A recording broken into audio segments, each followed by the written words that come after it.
Medina পৃথিবীর সবচেয়ে শান্ত ও পবিত্র শহরগুলোর একটি। এখানে প্রতিটি বাতাসে আছে রহমত। আর সেই মদিনার বুকে দাঁড়িয়ে আছে মসজিদে নববী, যেখানে লক্ষ হৃদয় আশ্রয় খুঁজে পায়। মসজিদে নববীর প্রাঙ্গণে দাঁড়িয়ে আছে বিশাল আকারে অনেকগুলো ছাতা, যা দেখে মানুষ বলে ওঠে কি অপূর্ব রহমতের ছায়া। ছাতাগুলো খুলে আছে এবং মানুষ এই ছাতার নিচে আরামদায়ক পরিবেশ অনুভব করে। এ যেন রহমতের ছায়া, মানুষের ক্লান্তি কমে আসে। বিশাল আকারের এই ছাতাগুলো ক্লান্তি মোচনের জন্য যথেষ্ট। মানুষ ক্লান্ত হয়ে এই ছাতাগুলোর নিচে আরাম করে। রাতের বেলা এই ছাতাগুলো দেখতে অনেক সুন্দর দেখায়। এই আলোকিত ছাতাগুলো দেখতে অপূর্ব দেখায়। এই ছাতাগুলোর উপরে বিশাল আকৃতির লাইট গুলো লাগানো, যা আরো সুন্দর করে তোলে।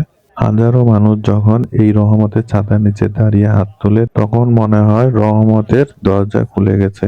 এই ছাতার নিচে বসে মানুষ যখন দোয়া করে, কান্নাকাটি, নিজের পাপের মার্জনা চায়, তখন এক আবেগঘন পরিবেশের সৃষ্টি হয়। মহানবী সাল্লাল্লাহু আলাইহি ইসলামের রওজা মুবারক এখানে রয়েছে।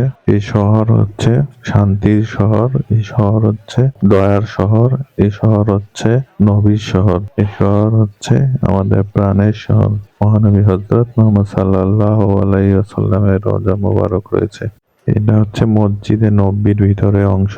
দেখতে এক অপূর্ব সুন্দর কারুকার্যে ভরা। এখানে রয়েছে পৃথিবীতে এক টুকরো জান্নাতের অংশ।